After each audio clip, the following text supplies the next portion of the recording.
Station. Sir ఈరోజు Sathupalli sub jail నుంచి ఒక రిమాండ్ ఖైదీ పరారైన దాని మీద మీ ఎంక్వైరీ ఎంతవరకు? ఈ పెండా రమేష్ అనే అతను ఎస్కేప్ అయినప్పుడు మా బృందం మరియు పోలీసు బృందం వారిద్దరు కలిసి ఎక్స్ట్రా సిబ్బందితో కలిసేసి మేమంతా పరిసర ప్రాంతాలన్నీ అతను ఉన్నటువంటి వాళ్ళ అత్తగారి ఊరు కానీ వాళ్ళ ఊరు కానీ ఇటు పరిసర ప్రాంతాల్లో ఈ చుట్టుపక్కలంతా కూడా తిరగడం జరిగింది.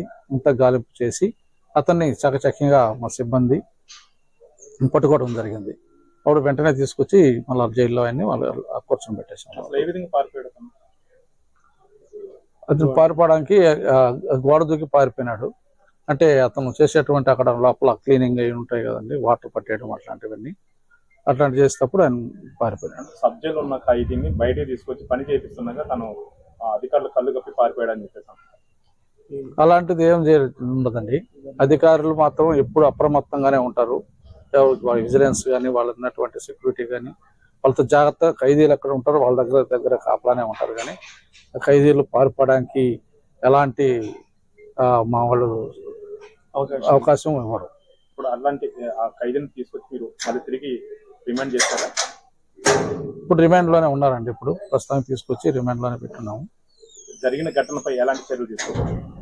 ఈ చర్యలు తీసుకోవడం అనేది మా పై అధికారులకు ఇక్కడ జరిగినటువంటి విషయాలన్నీ కూడా ఎప్పటికప్పుడు మేము వాట్సాప్లో మరియు అదేవిధంగా మెయిల్స్ ద్వారా ఫోన్ల ద్వారా తెలియపరుస్తూ ఎప్పటికప్పుడు వాళ్ళకి తెలియపరుస్తూ ఇక్కడ జరిగినటువంటి విషయాలు అన్నీ కూడా వారి దృష్టికి తీసుకెళ్తాం.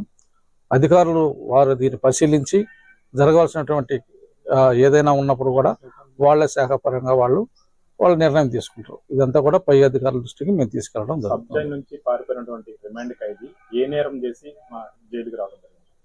వాళ్ళ భార్య కేసు మీద వచ్చిండు అనమాట. దాంట్లో వాళ్ళ భార్య పెట్టింది. ఇప్పుడు మీకు ఎక్కడ దొరికాడండి? చింతలపూడి మండలం ఎర్రగుండ్లపాలెం దగ్గర ఒక తోటలో దొరికాడు.